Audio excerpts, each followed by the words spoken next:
Ako sa správne starať o poťahové látky? Pekný vzhľad a trvácnosť poťahových látok závisí najmä od udržiavania ich čistoty. Štruktúra poťahových látok sa odlišuje od odevných látok a preto sú oveľa citlivejšie na stálosť farieb a väčšinu z nich z tohto dôvodu nie je možné prať.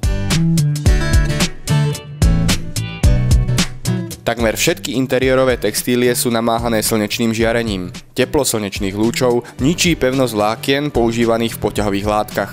Extrémne teplotné rozdiely môžu byť ničivé pre čalúnený nábytok. Teplé radiátory alebo vykurovacie potrubie môžu vysušiť vlákna látok a spôsobiť vyblednutie farieb. Studený suchý vzduch z klimatizácií môže nepriaznivo pôsobiť na látku a samotný nábytok. Preto nie je vhodné skladovať čalúnený nábytok v pivničných alebo horúcich podkrovných priestoroch.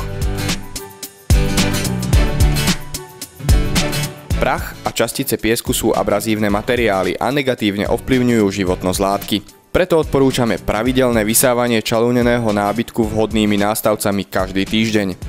Pre dôkladné vyčistenie čalúneného nábytku je vhodné využiť služby odborníkov.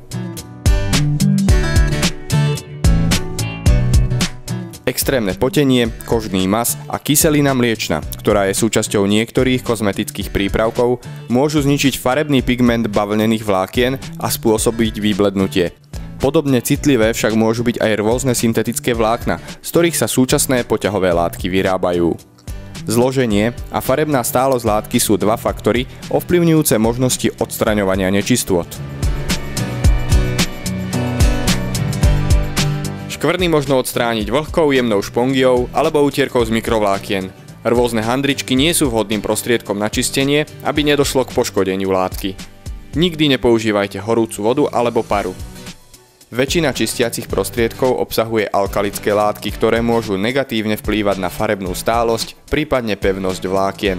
Preto odporúčame vyskúšanie takéhoto čistiaceho prostriedku na skrytom mieste čalúneného nábytku. Opatrnosť pri používaní sprejových čistiacich prostriedkov je taktiež na mieste, pretože nerovnomerná aplikácia čistiaceho prostriedku sa môže líšiť z miesta na miesto a tak ovplyvňuje povrchovú úpravu látky.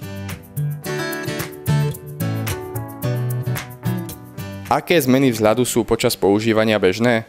Pri používaní čalúneného nábytku je normálne, že skôr či neskôr dôjde k zmene vzhľadu poťahovej látky pôsobením rôznych faktorov. Na väčšine poťahových látok sa opotrebenie objaví v dôsledku trenia, peeling, vytváranie malých guľôčok alebo fúzing, vytváranie krátkych chlopkov môže nastať aj pri bežnom používaní. Peeling závisí od rôznych faktorov, napríklad povaha látky, vzor tkania, štruktúra látky, spôsob sedenia, ale aj samotný spôsob používania. Peeling je prirodzená vlastnosť všetkých textilných vlákien a nejedná sa o predčasné opotrebenie alebo zníženú kvalitu látky. Prírodzený peeling nie je dôvodom na reklamáciu a na udržiavanie je vhodné použiť odžmolkovač.